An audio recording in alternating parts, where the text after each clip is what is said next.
దేవునికి స్తోత్రం. దేవుని యొక్క పరిశుద్ధ నామములో ప్రభువునందు ప్రియ సహోదరి సహోదరులందరికీ నా వందనములు తెలియజేస్తూ ఉన్నాను. ప్రభు అయిన తండ్రి ఆయన పరిశుద్ధుడై ఉండి మనలను కూడా పరిశుద్ధులుగా జీవించుటకు మనకు బోధిస్తూ ఉన్నాడు. మనల్ని హెచ్చరిస్తూ గద్దిస్తూ బుద్ధి చెప్పుచూ ఉన్నాడు. కనుక అట్టి ప్రేమను మనము త్రోసివేయకుండా ప్రభు సన్నిధిలో స్థిరమైన మనస్సును కలిగి జీవించాలి. అయితే ఈ వీడియోలో ఎవరు దేని కొరకు పరిగెడుతున్నారు అని లేఖనములలో నుండి పరుగెత్తుట అనే యొక్క అనుభవాన్ని నేర్చుకుందాం. దేవుని యొక్క పరిశుద్ధమైన సన్నిధిలో భక్తుడైన పౌలు చూడండి, కొరింథీయులకు రాసిన మొదటి పత్రిక 9వ అధ్యాయం 24 నుండి చదువుకుందాం. పందెపు రంగమందు పరుగెత్తు వారు అందరూ పరుగెత్తుదురు కానీ ఒక్కడే బహుమానం పొందునని మీకు తెలియదా? అటువలే మీరు బహుమానము పొందునట్లుగా పరుగెత్తుడి, బహుమానము పొందునట్లుగా పరుగెత్తుడి. మరియు పందెమందు పోరాడు ప్రతివాడు అన్ని విషయముల యందు మితముగా ఉండును. వారు క్షయమగు కిరీటము పొందుటకును మనమైతే అక్షయమగు కిరీటము పొందుటకును మితముగా ఉన్నాం అని భక్తుడు మనము ఏ విధముగా ఈ పరుగు పందెములో మన జీవితాల్లో కూడా గురిని చూచి పరిగెత్తాలో, అనగా గురి మన యొక్క గురి నిరీక్షణ ప్రభు అయిన క్రీస్తు అనుగ్రహించు పరలోక రాజ్యమే. కనుక ఆ యొక్క గురిని చేరుకోవడానికి మన క్రైస్తవ జీవితాన్ని ఏ విధంగా కొనసాగించాలో భక్తుడు చేయుచున్న హెచ్చరిక. మరి మన యొక్క ఆత్మీయ జీవితం ఎంత శ్రేష్టమైందో, విలువైందో, నిత్యమైంది. నా ప్రియ సహోదరి సహోదరులారా, ఈ లోకంలో ఉన్న జనులందరూ ఈ లోకము కొరకే ప్రయాసపడుతూ ఉన్నారు. కానీ మరి అందుకే మనం ఈ యొక్క వీడియోలో ఎవరెవరు దేని కొరకు ప్రయాసపడుతున్నారో, పరిగెడుతూ ఉన్నారో దాన్ని కూడా మనం మరి పూర్తిగా ఈ వీడియో చూసినట్లయితే మీరు కూడా గ్రహించగలరు. చూడండి, పందెమందు పరిగెత్తు వారు అందరూ పరిగెత్తుదురు కానీ బహుమానం మాత్రం ఒక్కళ్ళకే వస్తుంది. అలాగే బహుమానం పొందువారిగా మీరు కూడా పరిగెత్తండి అన్నాడు. మనము పరిగెత్తుట దేని కొరకు అనగా పరలోక రాజ్యములో ప్రవేశించుట కొరకు. భక్తుడు కూడా వివరించి చెప్తూ ఉన్నాడు. పందెమందు పరిగెత్తు వారు అందరూ మరి వాళ్ళు కూడాను ప్రతివాడు నేను పొందాలి, బహుమానం నేను పొందాలి అనుకునే పరిగెడతారు. కానీ అనుకున్నట్లుగా జరగదు. ఎవరో ఒకళ్ళే గెలుస్తారు, వారికే బహుమానం వస్తుంది. అయితే వారు ఈ లోకంలో మనం చూస్తున్నాం, ఈ లోకంలో పరిగెత్తేదంతా క్షయమైపోయే కిరీటం కొరకు మాత్రమే. మనమైతే అక్షయమగు కిరీటము కొరకు దాని కొరకు పరిగెడుతూ ఉన్నాం. అంతేకాదు, ఇక్కడ ఏ విధముగా పరుగు పందెంలో ఉన్న వాళ్ళంతా మితముగా ఉంటారో మనము కూడా అన్ని విషయముల్లో మితముగా ఉండాలి అనే సత్యాన్ని కూడా తెలియచేస్తున్నాడు. కనుక దేవుని యొక్క లేఖనాల్లో కాబట్టి నేను గురి చూడని వాని వలె పరిగెత్తువాడను కాను, గురి చూడని వాని వలె పరిగెత్తువాడను కాను అంటూ ఉన్నాడు. అందరూ కూడా ఈనాడు ఆత్మీయంగా చూసినట్లయితే సంఘములని, సేవ అని మరి ప్రతివారు ఏదో ప్రయాసపడుతున్నట్లుగానే బోధకులు కూడా ఏదో ఏదో యాతన పడిపోతూ ఉన్నట్లు, తెల్లవారి ప్రార్థనలు, మరి నిద్ర అన్నీ మరి నిద్ర సుఖం కూడా వారు కోరుకోకుండా ప్రార్థనలు పెట్టినట్లే పరిగెడుతూ ఉన్నారు. కానీ దేనికి ఈ పరుగంతా? ఎందుకు ఈ యొక్క యాతన? మనుషులందరూ కూడా మనుషులు లోకంలో ఏదో సంపాదించుకోవడానికి, గొప్పవారైపోవడానికి ప్రయాసపడుతున్నారు. వాళ్ళ పరుగు దాని కొరకు. కానీ మరి భక్తుడు నేను గురి చూడని వాని వలె పరిగెత్తువాడను కాను, అనగా నేను చేసే పని ఖచ్చితంగా పరలోక రాజ్యానికి చేర్చాలి.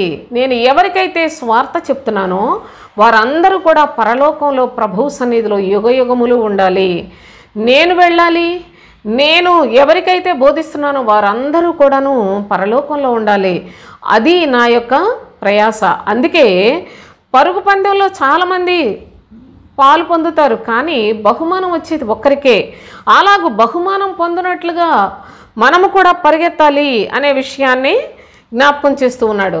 పరుగు పందెంలో వారు క్షయమగు కిరీటం పొందుతారు. దానికోసమే ఎన్నో నియమాలు పాటిస్తూ ఉంటారు, ఎన్నో ఆరోగ్య సూత్రాలు, ఎన్నో మరి కోరుకున్నవి వాటన్నిటినీ కూడా ప్రక్కన పెట్టేసి వాళ్ళు పరుగు పందెంలో గెలవటానికి తగినట్లుగా ఎలాగైతే వారు ప్రయాసపడుతూ పరిగెడుతూ ఉన్నారో, మీరు కూడా అక్షయమగు కిరీటం పొందుటకు మితముగా ఉండి అన్ని విషయాల్లో ప్రభు ఏ నియమాన్ని చెప్పాడో ఆ పద్ధతిలో జీవించి పరలోకాన్ని చేరుకోవాలి అనేది పౌలు గారి యొక్క ఆయన యొక్క ఉద్దేశం, ఆయన యొక్క పరిగెత్తే విధానము కూడా అందు నిమిత్తమే అని లేఖనాల్లో మనకి తెలియచేస్తూ ఉన్నాడు. స్పష్టంగా అపోస్తులుడైన పౌలు చెప్పిన ఈ యొక్క మాటలు మనం చాలా చక్కగా అర్థం చేసుకున్నట్లయితే సోదరులారా, అతను ప్రయాసంతో కూడా ఈ పరుగు పందెంలో అనగా ప్రతి క్రైస్తవ జీవితం కూడా నిత్య జీవం పొందాలి అనే ఎంత ఆశతోటి అతను పరిగెత్తి ఉన్నాడు అనే సత్యాన్ని తెలియచేస్తున్నాడు. హెబ్రీయులకు రాసిన పత్రిక 12వ అధ్యాయం, హెబ్రీయులకు రాసిన పత్రిక 12వ అధ్యాయం మొదటి 2 వచనాలు చదువుదాం. ఇంత గొప్ప సాక్షి సమూహము మేఘము వలె మనలను ఆవరించి ఉన్నందున మనము కూడా ప్రతి భారమును సులువుగా చిక్కులబెట్టు పాపమును విడిచిపెట్టి విశ్వాసమునకు కర్తయు దానిని కొనసాగించువాడునైన యేసు వైపు చూచుచు మన ఎదుట ఉంచబడిన పందెములో ఓపికతో పరిగెత్తుదము. విశ్వాసులైన వారు ఎలా పరిగెత్తాలో కూడా చెప్తున్నాడు. ఇంత గొప్ప సాక్షి సమూహము అనగా హేబేలు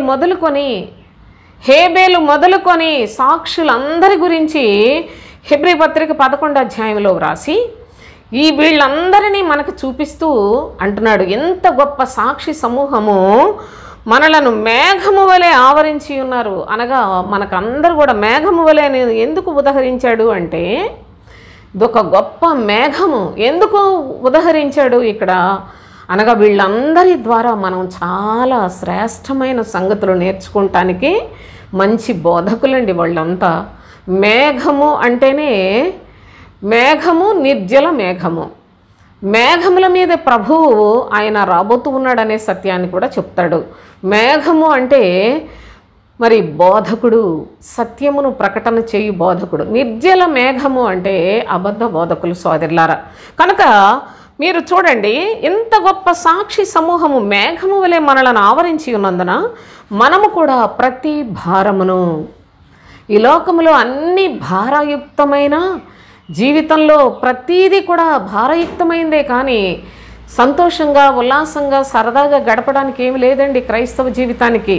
అందుకని ప్రభు అంటున్నాడు, ప్రతి భారమును సులువుగా చిక్కులబెట్టు పాపమును విడిచిపెట్టి. పాపములు కూడా చాలా సులువుగా మనలను చిక్కించుకుంటూ ఉంటాయి సోదరులారా.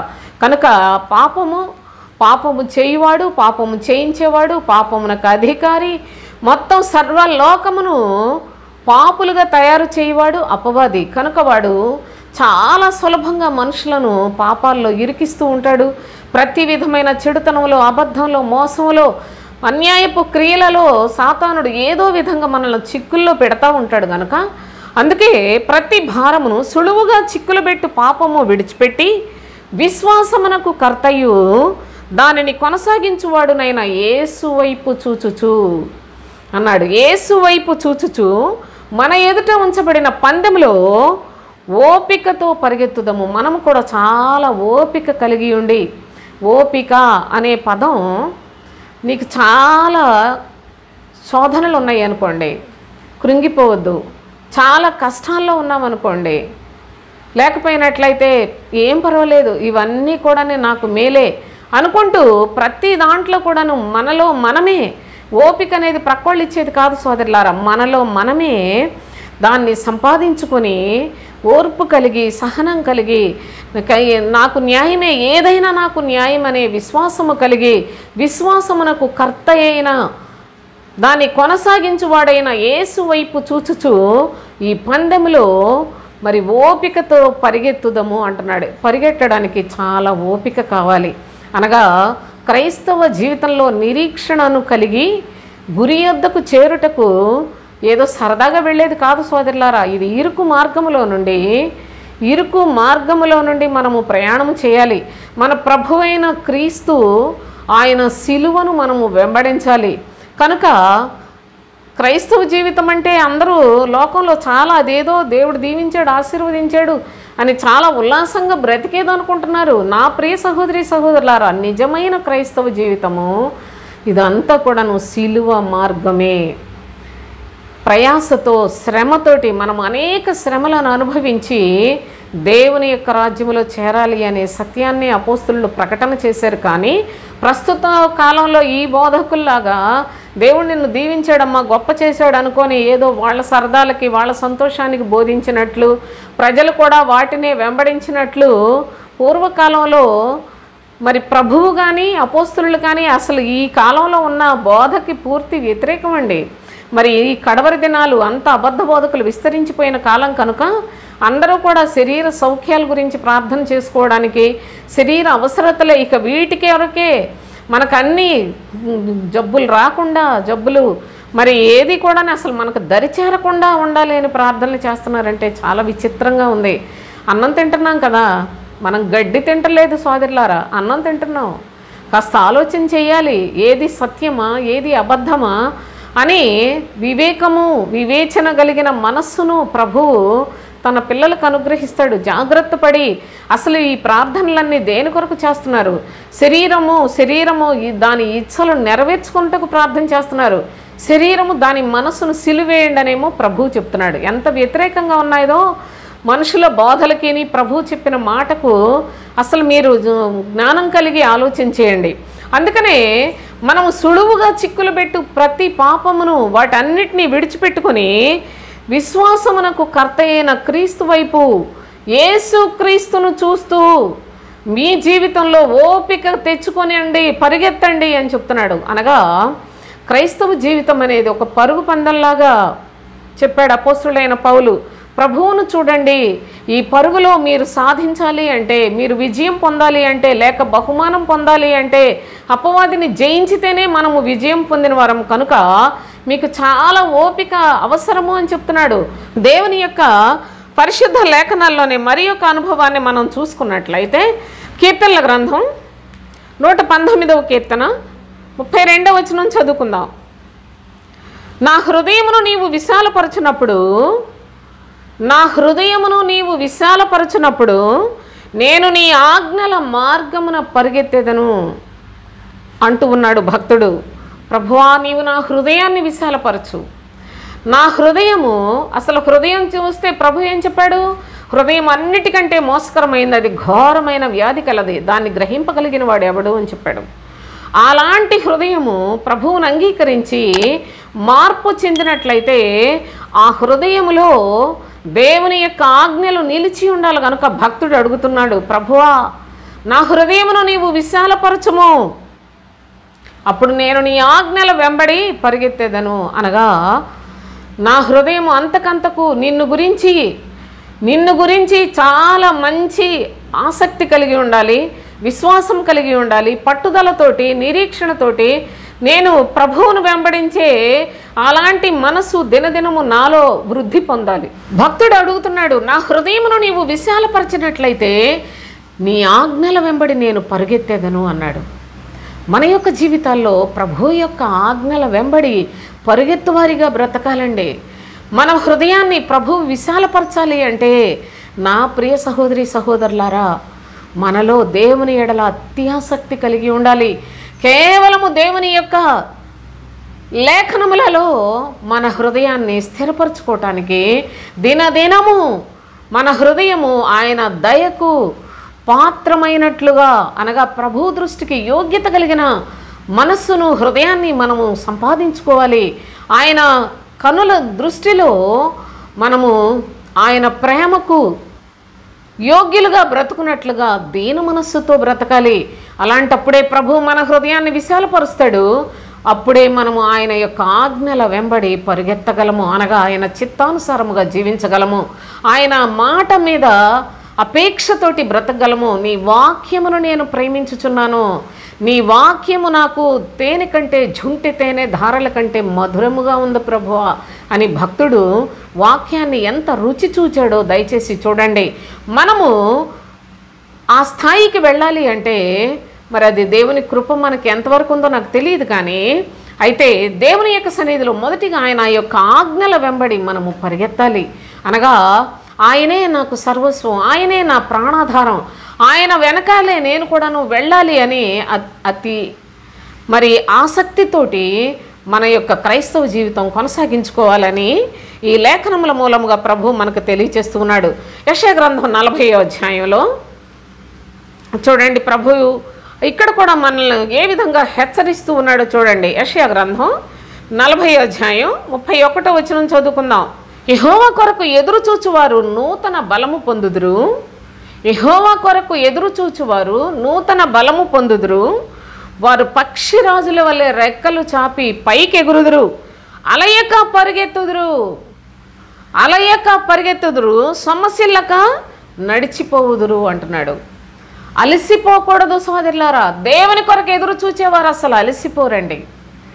నేను నా క్రైస్తవ జీవితంలో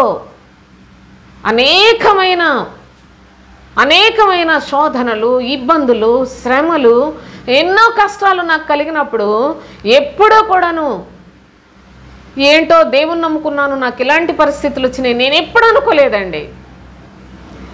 నా జీవితంలో నా తండ్రి ఏది చేసినా అది మంచిదే చేస్తాడు. ఆయన ఏది చేసినప్పటికీ పాపముల చేత అపరాధముల చేత చచ్చిన నన్ను బ్రతికించాడే. ఆ బ్రతికించిన ప్రభువు ఆయన ఏది చేసినా అది నాకు మంచిది. నేను అనుకున్నది నా జీవితంలో జరిగితే అది నాకు కీడే, కానీ నా ప్రభువు చేసింది అది నాకు శాశ్వతమైన సమాధానకరమైన సంతోషకరమైన క్రియలే ఉంటాయి తప్ప ఆయన ఎప్పుడూ కూడా తన పిల్లల్ని విడిచిపెట్టడు అనే నమ్మకంతోటే ఉన్నాను. కానీ నేను నాకు ఏంటో దేవుడు అని దేవుని సన్నిధిలో ఎంతగా బ్రతుకుతున్నప్పటికీ ఏంటి నాకు ఈ బాధలు అని నాకు ఎప్పుడు అనిపించలేదు సోదరులారా. ఎందుకంటే ఇంకా అనుకునేదాన్ని నాకు ఏదైనా న్యాయమే. ఒక మానవ మాతృరాల్ని, ఒక పాపిని, ఒక పనికిరాని దాన్ని నా కొరకు నా ప్రభు ప్రాణమే పెట్టాడు, పరిశుద్ధుడు కనుక పాపినైనా నాకు ఏదొస్తే ఏం పోయింది, ఏ బాధ అయినా నాకు న్యాయమే. ఏది జరిగినప్పటికీ అది నా జీవితంలో నా తండ్రికి తెలియకుండా జరగదు, అది నాకు మంచిదే అనే నమ్మే కృపనే ఇచ్చాడు. కానీ తండ్రి మరలా శోధించుటకు కానీ లేకపోతే ఆయనను ఎందుకు అంగీకరించానా అని కానీ లేకపోయినట్లయితే దేవుడు నాకు ఈ సమయంలో సహాయం చేయొచ్చు కదా అని అవిశ్వాసాన్ని కానీ లేకపోయినట్లయితే నా ప్రియ సహోదరులారా సణుగులు సంశయాలు కానీ రాకుండా ఆ తండ్రే నన్ను కాపాడుతూ ఉన్నాడు. దేవునికి స్తోత్రం. కనుకనే ప్రభు అంటున్నాడు, యెహోవా కొరకు ఎదురు చూచువారు వారు మాత్రమే నూతన బలము పొందుదురు, వారు పక్షిరాజు వలె రెక్కలు చాపి పైకెగురుదురు. యెహోవా కొరకు ఎదురు చూచువారు అలసిపోరు నా ప్రియ సహోదరులారా. ఎందుకనగా మరణం వరకు ఎదురు చూస్తూనే ఉంటాం కనుక నా ప్రభు వస్తాడు, నన్ను తీసుకుని వెళతాడు, లేక నేను చనిపోయినప్పటికీ నా ప్రభు నన్ను చేర్చుకుంటాడు అనే విశ్వాస్యతతో ఆయన కొరకు ఎదురు చూచే ఆ భాగ్యాన్ని దేవుడు మనకు ఆయన కృప ద్వారా అనుగ్రహించి ఉన్నాడు. కనుక ఆయన కొరకు ఎదురు చూచేవారు ఎప్పుడు కూడా అలసిపోరండి. ఏ విషయంలోనూ నిరాశ చెందరు, ఏ విషయంలోనూ వెనుక తీయరు సోదరులారా. ఎందుకనగా వారు యెహోవా కొరకు ఎదురు చూచువారు అలయక పరిగెత్తుదురు, సొమ్మసిల్లక నడిచిపోదురు. సొమ్మసిల్లిపోయే పరిస్థితులు అంటే తెలుసు కదా మీకు, నేను దాన్ని వివరించాల్సిన పని కూడా లేదు. నిజంగా సొమ్మసిల్లి అనగా దేంటి కన్నులు తిరిగి పడిపోయినంత పరిస్థితుల్లో కూడా వాళ్ళు నడిచిపోతారు చాలా ధైర్యంగా, అంతేగాని నిరాశపడరు అని అలాంటి విశ్వాసం ప్రతి క్రైస్తవ జీవితంలో కూడా ఉండాలి అని ప్రభువైన తండ్రి పరిశుద్ధ లేఖనాలలో మనము కూడా పరుగెత్తవలసిన వారము కనుక, మనకు గురి యొద్దకు పరిగెత్తాలి కనుక, బహుమానం పొందువారి వలె పరుగెత్తవలసిన వారమై ఉన్నాం కనుక మనమే ఏదో గొప్పవాళ్ళం, మనమేదో చేసేస్తున్నాం, మనకే ఇంత భక్తి ఉందనుకొని భ్రమపడక్కర్లేదని కూడా మనకు గొప్ప సాక్షి సమూహము మన చుట్టూ ఆవరించి ఉన్నారని ఆ పరిశుద్ధుల యొక్క పరివారం అంతా కూడా మనకు ఎప్పటికప్పుడు సహాయం చేస్తూనే బోధిస్తూనే మనకు వాళ్ళ యొక్క జీవితాల్లో వాళ్ళ సాక్ష్యాన్ని మిగిల్చి ఉన్నారు. కనుక మనము కూడా అలాంటి పరిశుద్ధులతో కలిసి ఉండడానికి యుగయుగములు ఆ పరిశుద్ధ పట్టణంలో వారసత్వాన్ని సంపాదించుకోవటానికి గొప్ప ప్రేమ కలిగిన తండ్రి మనకు ఇచ్చిన అవకాశాన్ని సద్వినియోగం చేసుకోమని ప్రభు అయిన తండ్రి చేయించిన హెచ్చరిక. అందుకే యెహోవా కొరకు ఎదురు చూచువారు నూతన బలము పొందుదురు. వారు దినము కూడా నూతన బలం పొందుతారు సోదరులారా. పక్షిరాజుల వల్ల రెక్కలు చాపి పైకి ఎగురుతారు, అంతేగాని భూ సంబంధమైన వాటి మీద మనస్సు పెట్టుకోరు. పైనన్న వాటినే వెతుకుతారు. కనుక వారు మాత్రమే అలయక పరిగెత్తగలరు, సమస్యలక నడిచిపోతారు అనే సత్యాన్ని తెలియచేస్తున్నాడు. అయితే 19వ కీర్తన 5-6 వచనాలు చూడండి. అతడు తన అంతఃపురంలో నుండి బయలుదేరు పెండ్లి కుమారుని వలె ఉన్నాడు. సూర్యుడు పరిగెత్తనుల్లసించినట్లు తన పదమునందు పరిగెత్తనుల్లసించుచున్నాడు. ఆయన ఆకాశమున ఈ దిక్కు నుండి బయలుదేరి ఆ దిక్కు వరకు దాని చుట్టూ తిరిగి వచ్చుచున్నాడు. అతని వేడిమికి మరుగైనది ఏదియూ లేదు. సూర్యుని గురించి చూడండి, నీతి సూర్యుడైన ప్రభువుని గురించి చూడండి దయచేసి. ఇక్కడ ప్రభు ఏమని తెలియచేస్తున్నాడు? అతడు తన అంతఃపురములో నుండి బయలుదేరు పెండ్లి కుమారుని వలె ఉన్నాడు. ప్రభు అయిన యేసుక్రీస్తు పెండ్లి కుమారుడు, సంఘము వధువుగా ఉన్నది. ఆ యొక్క సంఘము అనగా పరలోకపు యెరూషలేమని పోల్చి చెప్తున్నాడు. ఆ పరిశుద్ధ పట్టణము అని తెలియచేశాడు. ఆ సంఘము ఆయన శరీరం అని చెప్పాడు. సంఘమును ఎన్ని విధాలుగా ప్రభువు ప్రేమించి దానిని సంరక్షించుకుంటూ ఉన్నాడో ఆ సంఘము అనగా విశ్వాసుల సమూహము సంఘము అయ్యున్నది. చర్చ్ అని పేరు పెట్టుకొని ఏదో మా సంఘం అనుకున్నంత మాత్రాన అవి సంఘాలు కావండి. ఆ సంఘము నిజముగా క్రీస్తును పోలి జీవించే విశ్వాసుల పరివారముతో నింపబడిందేనా? ఆ సంఘములో క్రీస్తు బోధ ఉన్నదా? ఆ సంఘములో ప్రతి విశ్వాసి కూడా పరలోక సంబంధమైన నిరీక్షణతోటి ఈ లోక సంబంధమైనవన్నీ కూడా వ్యర్థము అనే విశ్వసించే స్థితిలోనే ఉన్నదా? జాగ్రత్తగా ఆలోచించండి. అయితే ఇక్కడ అంటున్నాడు, తన అంతఃపురంలో నుండి బయలుదేరు పెండ్లి కుమారుని వలె ఉన్నాడు. సూర్యుడు పరిగెత్తను ఉల్లసించున్నట్లు తన పదమునందు పరుగెత్త ఉల్లసించుచున్నాడు. ఎక్కడికి పరిగెడుతున్నాడు? దయచేసి మీరు చూడండి. తనకి ఇచ్చిన పనిని నెరవేర్చుటలో పరుగెత్తుటకు ఉల్లసించుచున్నాడు. ప్రభు అయిన యేసుక్రీస్తు ఈ లోకంలోనికి వచ్చి నా తండ్రి నన్ను పంపించాడని, ఆయన చిత్తమును నెరవేర్చుటకే ఈ లోకమునకు వచ్చానని చెప్పాడు. ఆ యొక్క పరిశుద్ధుడైన తండ్రి తన ప్రియకుమారుడైన యేసుక్రీస్తుని ఈ లోకములోనికి పంపించి చాలా చక్కగా ప్రభు అయిన యేసుక్రీస్తు లోకములో ఉండగా నీవు చేయుచున్నది నెరవేర్చమని చివరిగా యూదాకి కూడా చెప్పాడు. నా తండ్రి చిత్తమును నెరవేర్చుటకే నేను ఈ లోకంలోనికి వచ్చి ఉన్నాను అన్నాడు. నా ప్రియ సహోదరి సహోదరులారా, ఆయన ఏ పని కొరకు పంపించాడో ఆ పనిని ముగించుకొని, అందుకే నీవు చేయుటకు నీవు నాకు ఇచ్చిన పనిని సంపూర్ణముగా నెరవేర్చి భూమి మీద నిన్ను మహిమపరిచితిని అని యోహాను సువార్త 17వ అధ్యాయంలో ప్రభు అయిన యేసుక్రీస్తు చాలా చక్కగా చెప్పాడు. చేయుటకు నీవు నాకు ఇచ్చిన పనిని సంపూర్ణముగా ఈ భూమి మీద నెరవేర్చానని చెప్పాడు. కనుక తన పనిని నెరవేర్చుటకు అనగా పరుగెత్తుచూ ఉన్నాడు. అనగా మనకిచ్చిన పనిని సంపూర్ణము చేసుకొనుట అనేది పరుగెత్తుట. ఈ లోకంలో పరిగెత్తుట అంటే ప్రతివారు వారి వారి పని మీద పరిగెడుతూ ఉన్నారు. మనమైతే మన క్రైస్తవ జీవితంలో ఎందు నిమిత్తము పరిగెత్తుతూ ఉన్నామో దయచేసి మీలో మీరు ఆలోచన చేసుకోనండి. ఎక్కడికి వెళ్తూ ఉన్నారో, మీ గురి ఏంటి? నిజముగానే మనుషుల యొక్క బోధలకు, కల్పితమైన కట్టుకథలకు బందీలైపోయి బ్రతుకుతూ ఉన్నారా? లేకపోయినట్లయితే దేవుని యొక్క పరిశుద్ధ లేఖనములలో ప్రభువు మన కొరకు ఏర్పాటు చేసిన విధిని నెరవేర్చుచు పరలోకం కొరకు సిద్ధపడుతూ ఉన్నారా? ఆలోచన చేసుకునండి. అయితే మరి యొక్క అనుభవాన్ని కూడా జ్ఞాపకం చేసుకుందాం. లూకాసు వార్తలో 15వ అధ్యాయం. తప్పిపోయిన కుమారుడు తన యొక్క తండ్రి దగ్గర నుంచి తనకు రావాల్సిన వాటా తీసుకుని వెళ్ళిపోయి నానా విధాలైన బాధల చేత నానా విధములుగా పాడైపోయిన పరిస్థితులు కూడా మనం చూస్తున్నాం సోదరులారా. అయితే గమనించండి, ఈ 15వ అధ్యాయంలో 20వ వచనం చదువుకుందాం. 20వ వచనం చూడండి. వాడు ఇంకా దూరముగా ఉన్నప్పుడు తండ్రి వానిని చూచి కనికరపడి పరుగెత్తి వాని మెడ మీద పడి ముద్దు పెట్టుకొనెను. అని చెప్పాడు. తండ్రి ప్రేమ ఎంత గొప్పదో చూడండి. తండ్రి నీ దగ్గర నేను ఉండలేను అనుకొని నా వాటా నాకు ఇచ్చి అని తీసుకొని వెళ్ళిపోయాడు. సమస్తాన్ని పాడు చేసుకున్నాడు. నిజముగా పందులు దగ్గర పనిచేసే అంత నీచ బ్రతుకుకు మరి తను దిగజారిపోయాడో చూస్తున్నాం. అయితే తనకు బుద్ధి వచ్చినప్పుడు నా తండ్రి ఏంట ఎంతోమంది పనివారికి అన్నం ఉంది, నేనైతే ఇక్కడ ఎంతో ఇబ్బంది పడుతున్నాను అనుకొని వెళదాం. నా తండ్రి ఏమో చూడండి, నేను లేచి 18వ వచనం చూడండి, నేను లేచి నా తండ్రి యొద్దకు వెళ్ళి, తండ్రి నేను పరలోకమునకు విరోధముగాను నీ ఎదుటను పాపం చేసి తిని ఇక మీదట నీ కుమారుడనని అనిపించుకున్నట్టుకు యోగ్యుడను కాను, నన్ను నీ కూలివారిలో ఒకరిగా పెట్టుకొనుమని అతనితో చెప్పుదును అనుకొని లేచి తండ్రి యొద్దకు వచ్చాను.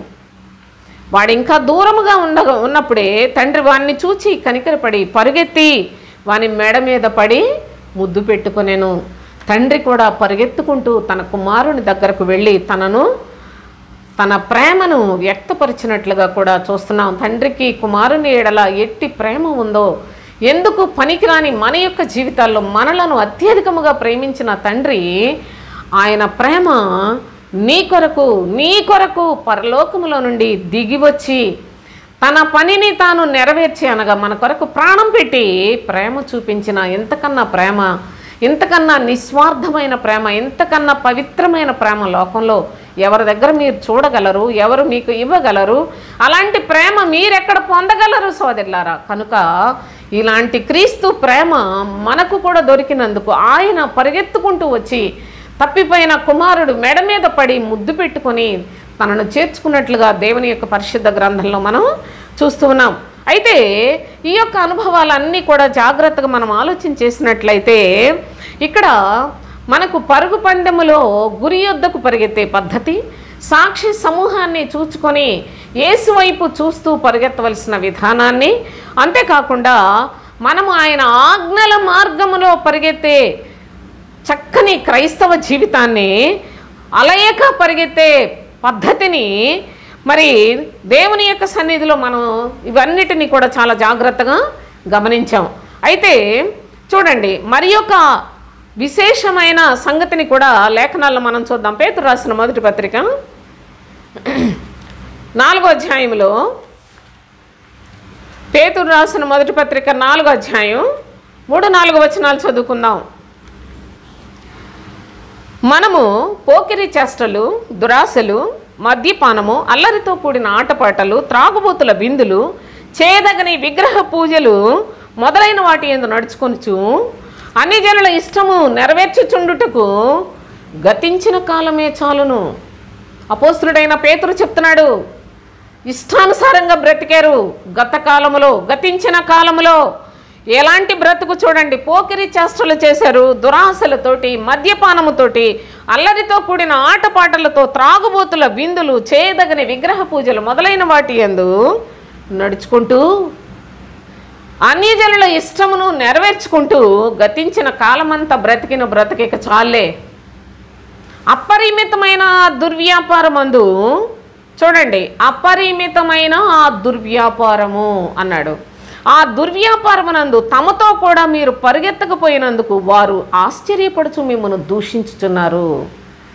ఈ పరుగు చూడండి సోదరులారా, ఈ అన్యజనులతో గతించిన కాలమంతా మీరు బ్రతికిన బ్రతుకు, అన్యజనుల యొక్క ఇష్టమును నెరవేర్చుకుంటూ బ్రతికిన బ్రతుకును ఇక చాలు.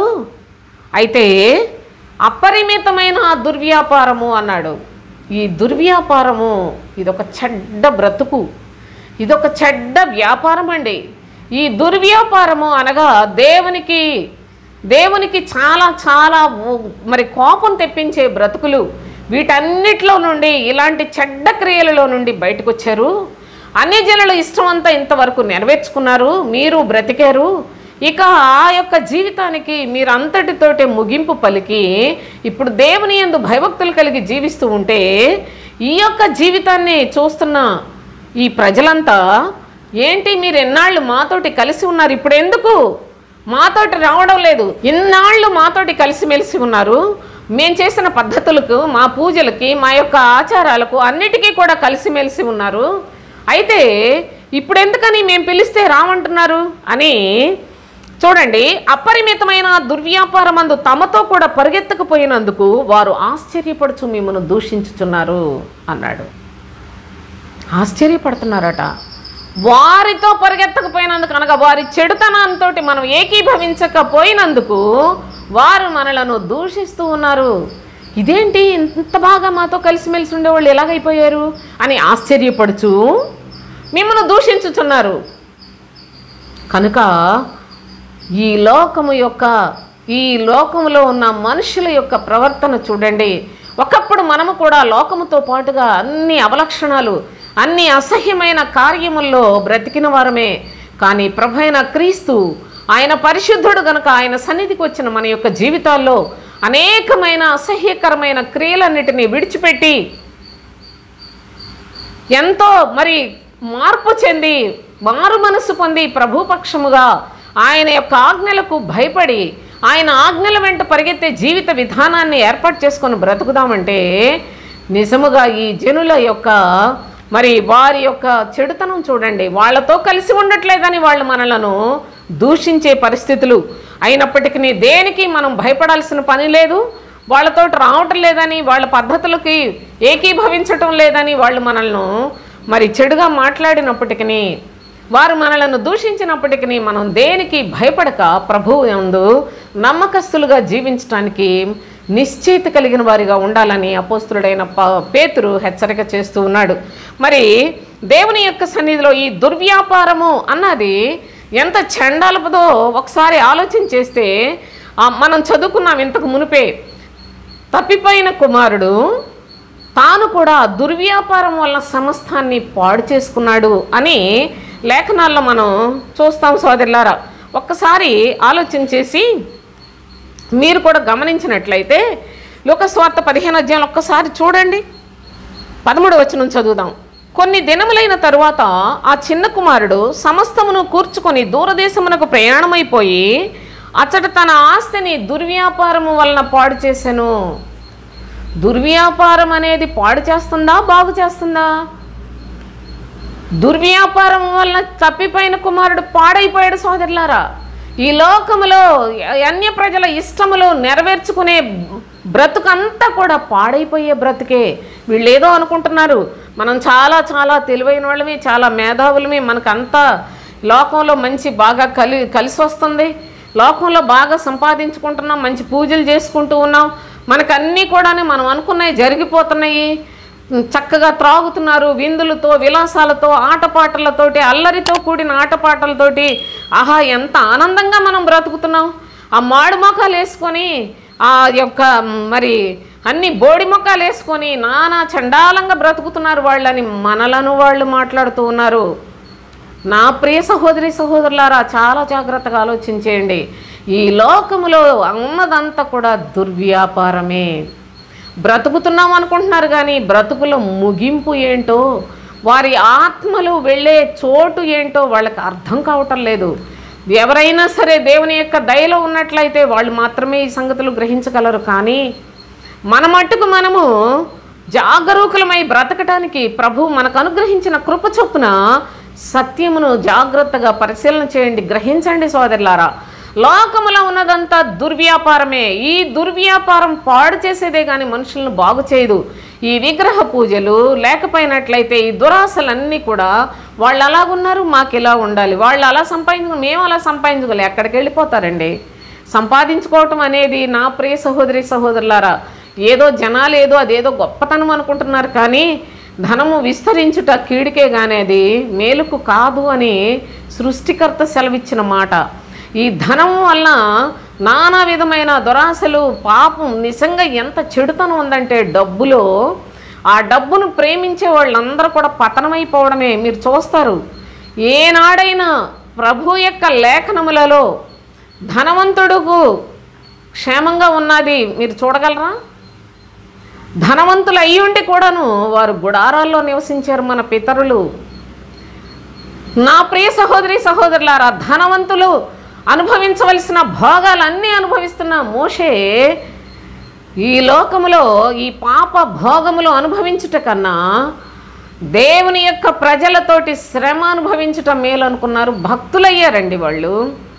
ఈ లోక సంబంధమైన ఏ సుఖములోనైనా పాపమే ఉంటుంది. కానీ సోదరులారా, ఈ లోక సంబంధముగా పెద్ద చదువులు చదువుకొని నిజముగా ఎంతో పెద్ద పెద్ద ఉద్యోగాలు అనుకొని ఐఏఎస్లని ఐపీఎస్లని నిజముగా ఎంత హీనమైన బ్రతుకులు బ్రతుకుతున్నారో, వాళ్ళు ఏం చేయమంటే రాజకీయ నాయకులు అది చేసుకొని ఎలాగ ఉండాలి అంటే వాళ్ళు రాజకీయ నాయకులు ఏమి చదువులేని వాళ్ళైనప్పటికీ దేనికి పనికిరాని రౌడీలైనప్పటికీ వాళ్ళ దగ్గర కుక్కల్లాగా బ్రతికే బ్రతుకులే. ఇంతేనా ఈ లోకంలో? ఇంకేమన్నా ఉందా?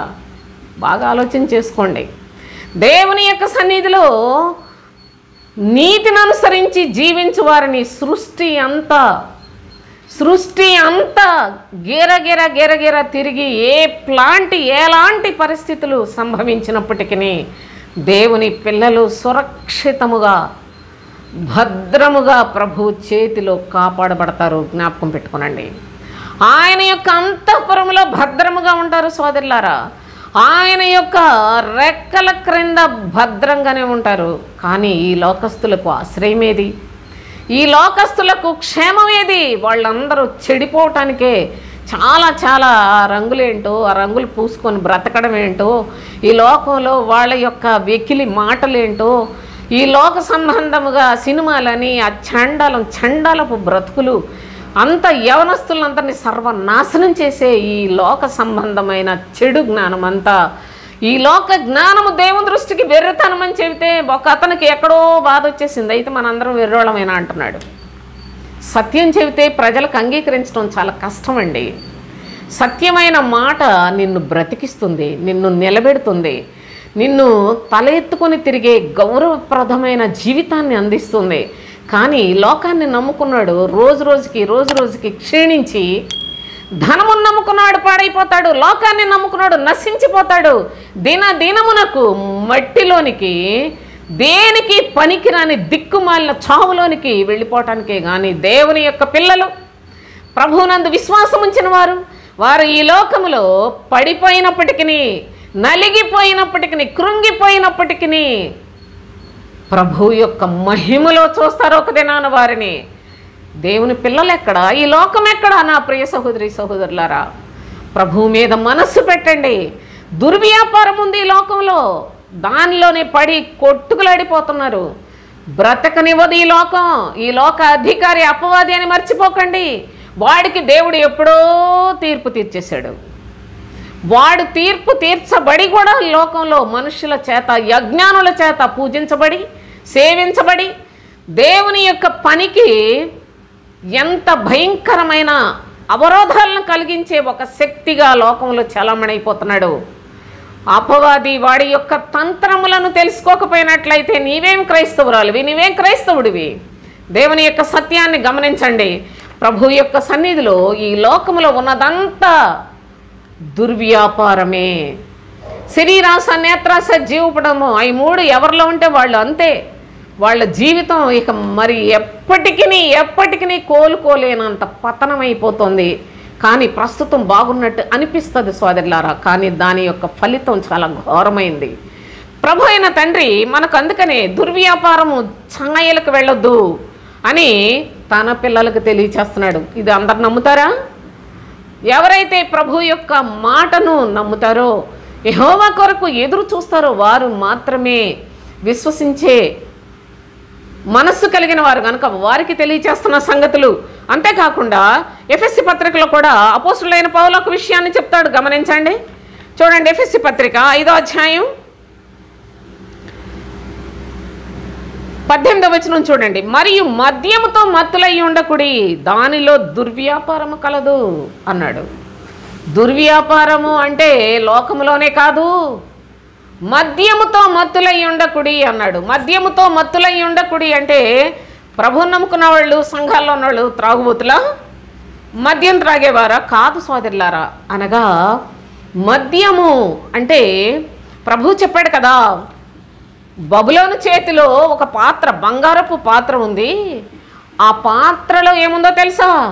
మోహోద్రేకముతో కూడిన వ్యభిచార మద్యం ఉంది. అనగా ఈ లోకాన్ని ప్రేమించే వారందరూ ప్రభువుని అంగీకరించమని చెప్పుకొని లోకాన్నే ప్రేమిస్తూ లోక సంబంధులుగానే బ్రతుకుతున్న వారు అందరూ, లోక సంబంధమైన బోధలు చెప్పే వాళ్ళందరూ కూడాని మద్యముతో మత్తులైన వారే. అందుకు వ్రాసాడు, మద్యముతో మత్తులై ఉండకుడి, ఇందులో దుర్వ్యాపారము కలదు, అయితే ఆత్మపూర్ణులై ఉండుడి అని చెప్పాడు. దేని వైపు చూడక విశ్వాసమునకు కర్తను మాత్రమే చూడు, ఆయన వైపే నీ కనుదృష్టి నిలుపునట్లుగా దేవుణ్ణి వేడుకో.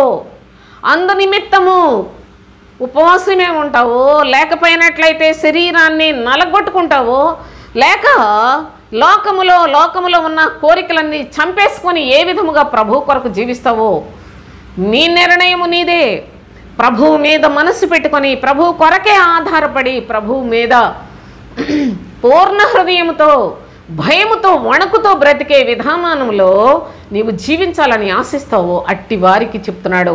ఏమనంటే ఆత్మపూర్ణులయ్యుండుడి, పరిశుద్ధాత్మ కలిగిన వారిగా ఉండండి, దేవుని వాక్యము చేత హృదయాన్ని నింపుకొనండి, మీ మనస్సులో ప్రభువుకు చోటివ్వండి. ఆత్మ పూర్తిగా దేవుని మాటలతోటి నింపబడి ఉండినట్లుగా మీరు జీవిస్తే అప్పుడు సాతాను మీ ఛాయలకు రాదు. కనుక వాడి దగ్గర చాలా మద్యం పోసేస్తాడు, వాడి దగ్గర చాలా చాలా చాలా మద్యం ఉంది. ఆ మద్యముతో లోకాన్నంతటిని మత్తులుగా చేశాడు. దేవుని నమ్ముకున్నామని చెప్పుకుంటున్న వాళ్ళందరూ కూడా క్రీస్తును చూడకుండా ఈ దినాన్ని అందరినీ మత్తులుగా చేశాడు. కనుకనే వీళ్ళందరూ దుర్వ్యాపారములో చిక్కబడిన వారే అనే సత్యాన్ని జ్ఞాపకం చేసుకోనండి. కనుక ఆ దుర్వ్యాపారంలో వారితో పరిగెత్తకపోయినందుకు వారు మనలను చూచి ఆశ్చర్యపడుచు మనలను దూషించుచున్నారు అని చెప్తున్నాడు అపోస్తలుడైన పేతురు. అయితే మరికొంతమంది గమనించండి, యెషయా భక్తుడు ఏమని చెప్తున్నాడు అంటే, యెషయా గ్రంథం 59వ అధ్యాయంలో 7వ వచనం చదువుకుందాం. మరికొంతమంది దేని కొరకు పరిగెడుతున్నారో తెలుసా? వారి కాళ్ళు పాపం చేయ పరిగెత్తుచున్నవి. కొంతమందికి ఇంకా నిత్యంకి ఇదే బ్రతుకు.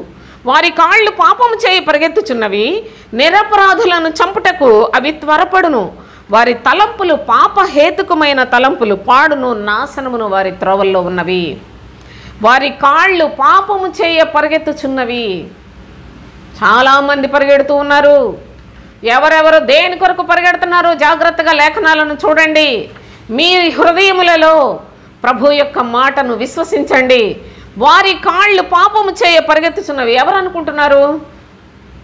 దేవుని నమ్ముతారు, లోకాన్ని ప్రేమిస్తారు. ఇలాంటి వారి కాళ్ళు గురించి చెప్తున్నాడు. అనగా వారి బ్రతుకును గురించి, వారి క్రియలను గురించి, వారు ఎందుకు ఈ లోకములో వారి యొక్క ప్రవర్తనను గురించి చెప్తూ ఉన్నాడు సోదరులారా. ఎందుకు ఈ విధముగా పరిగెడుతున్నారు అంటే, నిరపరాధులను చంపుటకు త్వరపడును, వారి తలంపులు పాపహేతుకమైన తలంపులు, వారి తలంపులే చెడ్డవి. దేవుడు కావాలి, లోకము కావాలి అనుకున్న బోధకులు ఈనాడు ఎంతమంది విస్తరించిపోయారో ఈ చెడ్డ బోధకులంతా. అందుకే చెప్పాడు, రక్షింపనేరక ఉండునట్లు యెహోవా హస్తం కురచకాలేదు, విననేరక ఉండునట్లు ఆయన చెవులు మందము కాలేదు.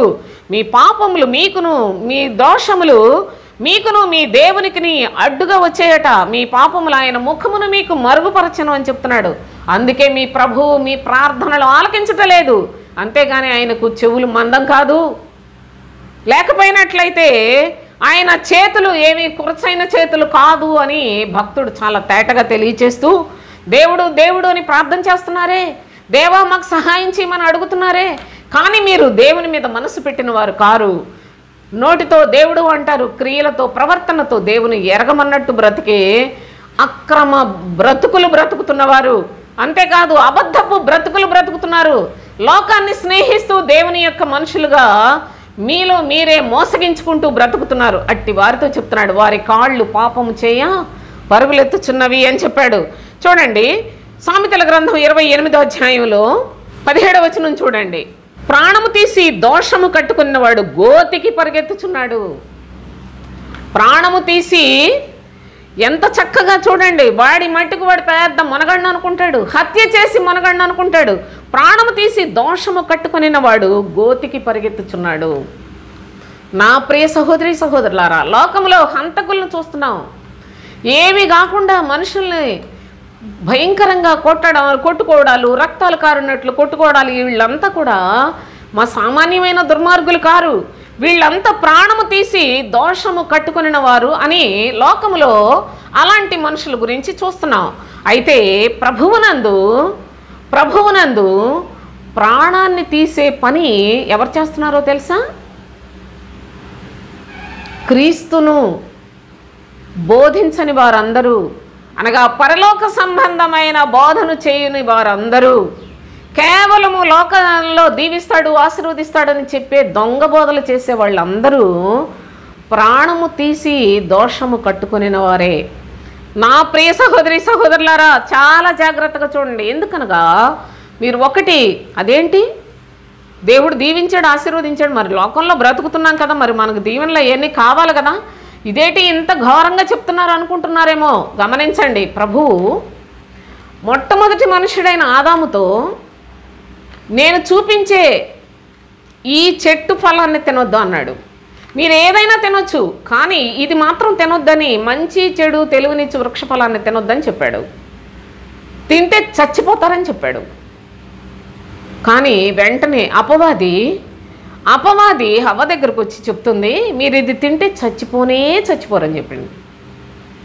అబద్ధం అనేది ఎలా ఉంటుందో దయచేసి చూడండి. ప్రభు చెప్పిన మాట, నా మాట ప్రకారంగా మీరు జీవిస్తే బ్రతుకుతారు అన్నాడు. సాతాను చెప్పే మాట అదంటుంది. అది కూడా ఒక మాట చెప్పి మీరు తింటే చచ్చిపోరు అని చెప్పింది. మనుషులు ఆదాము అవ్వలు చచ్చిపోలేదు సోదరులారా, కానీ వాళ్ళ ఆత్మలు చచ్చిపోయాయి. వాళ్ళ ఆత్మలను హత్య చేశాడు సాతాను. గమనించండి, జాగ్రత్తగా గమనించండి. వాళ్ళ ఆత్మలు చచ్చిపోయాను. అందుకనే ప్రభు సముఖములో బ్రతికేవారు వాళ్ళిద్దరినీ ప్రభు ఏదైనా తోటలో నుంచి వెళ్ళగొట్టాడు. వారు మరలా కష్టపడి, నిజంగా ముళ్ళ తుప్పలో గచ్చపొదలో నీకు భూమి మొలిపిస్తుంది, నీవు కష్టపడి వాటిని దున్ని వ్యవసాయం చేసుకుని నీ బ్రతుకులు మీరు బ్రతకండి అని చెప్పి వాళ్ళని ఏదైనా వనంలో నుండి త్రోసివేశాడు. అప్పుడు దాకా వాళ్ళు కష్టపడి బ్రతకల. ప్రభు నామంలోనే హాయిగా బ్రతికిన వాళ్ళు, ఆయన సన్నిధిలో బ్రతికిన వారు, వాళ్ళు చేసిన అవిధేయత, ఆజ్ఞను అతిక్రమించి పాపులైపోయారు. ఆ యొక్క పాపము వలన వాళ్ళ ఆత్మలు చచ్చిపోయినాయి సోదరులారా. వాళ్ళు మామూలుగా బ్రతికే ఉన్నారు. అలాగే ప్రస్తుత కాలంలో సంఘాల్లో అందరూ కూడా బయటికి ఎవరు చచ్చిపోవట్లేదు, కానీ వాళ్ళ ఆత్మలు చచ్చిపోయినాయి.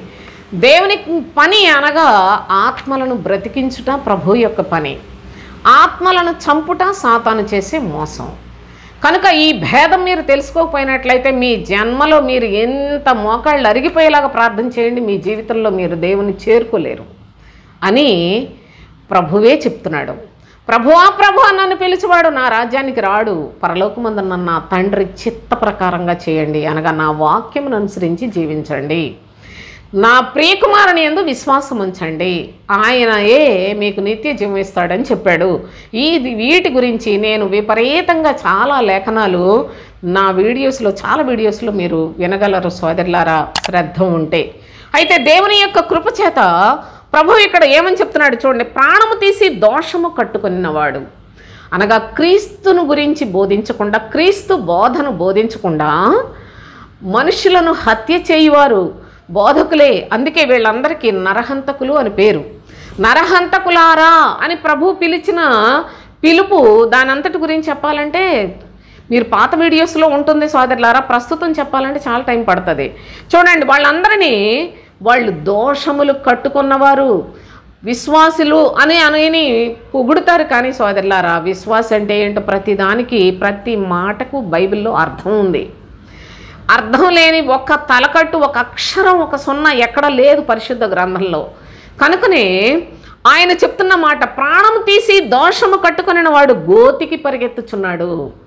అబద్ధ బోధకులందరూ పరిగెత్తేది గోతికే.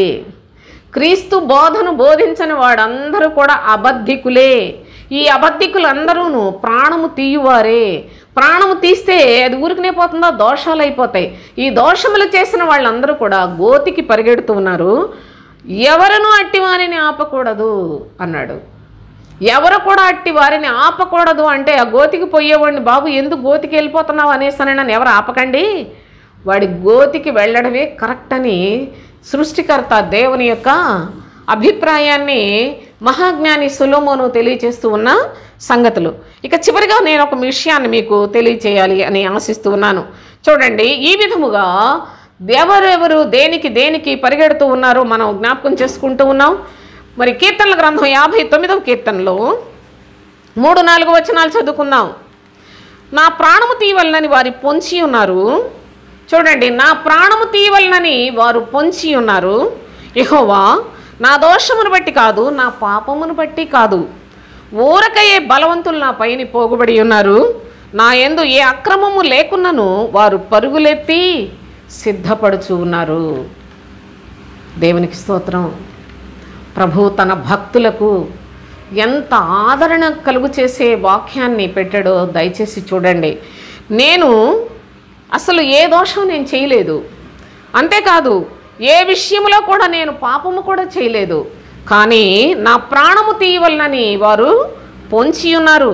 నా శత్రువుల చేతిలో నుండి నన్ను తప్పించుమని భక్తుడు దేవుని సన్నిధిలో వేడుకుంటూ, నా యందు ఏ అక్రమము లేకున్నను వారు పరుగులెత్తి నన్ను చంపడానికి వస్తూ ఉన్నారు ప్రభువా అన్నాడు.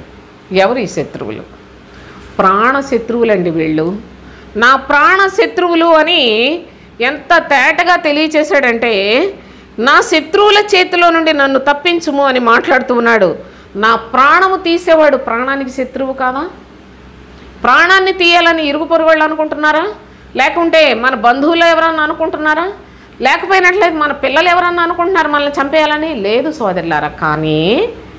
కానీ ఇక్కడ భక్తుడు వ్రాసింది చాలా చాలా విలువైన, తన యొక్క జీవితంలో అనుభవపూర్వకంగా ఎదుర్కొన్న పరిస్థితులలో వ్రాసాడు. నా ప్రాణము తీయవలనని అనగా మనల్ని శారీరకంగా చంపాలని ఎవరూ అనుకోవట్లా, కానీ మన ఆత్మను చంపడానికి, ప్రాణము అంటే ఆత్మేనండి, చంపడానికి చాలామంది శత్రువులు ఉన్నారు. వాళ్ళందరూ మన మీద పోగుబడి ఉన్నారు. కానీ ప్రస్తుత కాలంలో ఎలా ఉంటుందో తెలుసు, వీళ్ళందరూ ప్రేమ చూపించినట్లుగా, మనకు శ్రేయోభిలాషుల్లాగా, మనల్ని అభిమానించే మనుషుల్లాగా, లేకుంటే మనకు దగ్గర రక్త సంబంధులలాగా కనిపిస్తారు. కానీ వీళ్ళ స్వార్థానికి మనల్ని వాడుకోవాలని, వాళ్ళ యొక్క ఆశయాల కొరకు మనల్ని ఉపయోగించుకోవటానికి, వాళ్ళ యొక్క అవసరాలకు మనల్ని ఉపయోగించుకోవడానికి ఈ విధముగా పనిచేసే వాళ్ళే. కానీ సోదరులారా, మన క్షేమం కోరి మన ఆత్మకు సహకరించే వాళ్ళు ఎవ్వరూ కూడా లేరు. కనుకనే భక్తుడు అంటున్నాడు, నా ప్రాణ శత్రువులు నా ప్రాణమును తీయవలనని వారు పొంచి ఉన్నారు. యెహోవా, నా దోషమును బట్టి కాదు, నా పాపమును బట్టి కాదు, ఏ అక్రమము నాలో లేకపోయినప్పటికీ వారు పరుగులెత్తి నన్ను చంపడానికి సిద్ధపడుతున్నారు. ఊరకయే బలవంతులు నా పైన పోగుబడి ఉన్నారు అన్నాడు. ఊరకయే బలవంతులు నా మీద పోగుబడి నన్ను ఏ విధం చేతనైనా సరే హతమార్చడానికి చూస్తున్నారు. ఈ లోకములో మన క్రైస్తవ జీవితాన్ని ఎంత జాగ్రత్తగా కాపాడుకోవాలో చూడండి. ఆత్మస్వరూపుడైన ప్రభువు, ఆత్మతో సత్యముతో ఆరాధించుడి అని చెప్పిన దేవాతి దేవుడు మనందరినీ శరీర సంబంధులుగా చేయటానికి ఈ దొంగ బోధకులు బోలెడంతమంది బయలుదేరిపోయారు. వీళ్ళందరినీ అధిగమించాలంటే మనకెంత జ్ఞానం కావాలి? అమ్మో, దైవజనులు ఏమన్నంటే ఇంకా శాపాలు వచ్చేస్తాయి అని భయపడిపోవడమే కానీ ఎవరు దైవజనులని గుర్తించగలరా? ఎవరు దైవజనులు, ఎవరు ప్రభువు చేత పంపబడిన వారు అని గమనించి వారిని వెంబడించగలరా? ఒకవేళ అపవాది చేత పంపబడిన బోధకుడైనట్లయితే నీ జీవితాన్ని, నీ ప్రాణాన్ని హతమార్చడా నీ బోధకుడు? కనుక జాగ్రత్తగా వివేకముతోటి వాళ్ళందరూ పరుగులెడుతున్నారు. దేనికో తెలుసా? హత్య చేయటానికి పరిగెత్తేవారు ఎందరో ఉన్నారు సోదరులారా. మన ఆత్మలను చంపడానికి లోకంలో అందరూ పోగైపోతారు. కానీ శరీరాన్ని చక్కగా శరీరం గురించి మాట్లాడటలేదు, అసలు ఇక్కడ ప్రాణం గురించి మాట్లాడుతూ ఉన్నాడు. కనుక దేవుని యొక్క సన్నిధిలో మన పరుగు గురి యొద్దకే, అనగా నిత్య జీవం పొందుటకే సత్యవంతులైన అపోస్తుల బోధయందు లక్ష్యముంచి, అపోస్తులు చెప్పిన క్రీస్తు బోధయందు లక్ష్యముంచి మనము మన ఆత్మ విషయంలో బహు జాగరూకులమై ఉండి ప్రభు ఆజ్ఞల వెంబడి పరిగెత్తాలే కానీ ప్రభు యొక్క ఆజ్ఞల వెంబడి పరిగెత్తుట లేకపోయినట్లయితే మన బ్రతుకు మూలముగా ప్రభువు కొరకే సాక్షార్థముగా జీవించే విధానంలో బ్రతకాలి. కానీ శరీర సంబంధమైన బోధలకు, శరీర సంబంధమైన ప్రేమలకు మనము దాసులము కాకూడదు అని మన పరుగు బహుమానము పొందువారి వలె పరిగెత్తుటకు సిద్ధపడాలి. ఓపికతో పరిగెత్తాలి సోదరులారా, ప్రభు రాజ్యాన్ని చేరుకోవడానికి అనే సత్యాన్ని గమనించండి. దేవుని యొక్క పరిశుద్ధ లేఖనములలో ప్రభువునందు శక్తిని సంపాదించుకొని యెహోవా కొరకు ఎదురు చూచువారిగా, యెహోవా రాజ్యములో అంతకంతకు సిద్ధపడే యోగ్యత కలిగిన ప్రవర్తనను సంపాదించుకునేవారిగా బ్రతుకుదాం. దేవునికి ఇష్టలుగా సాగిపోదాం. ఎలాంటి శోధనలు, ఎటువంటి పరిస్థితులు మన చుట్టూ ఉన్నప్పటికీ మనము అలసిపోకుండా పరిగెట్టేవారిగా, లేక అలయక పరిగెత్తుదామని భక్తుడు తెలియచేసినట్లుగా మన జీవితాల్లో కూడా ప్రభువునందు జీవిద్దాం. దేవునికి స్తోత్రం. ముగించేస్తాను.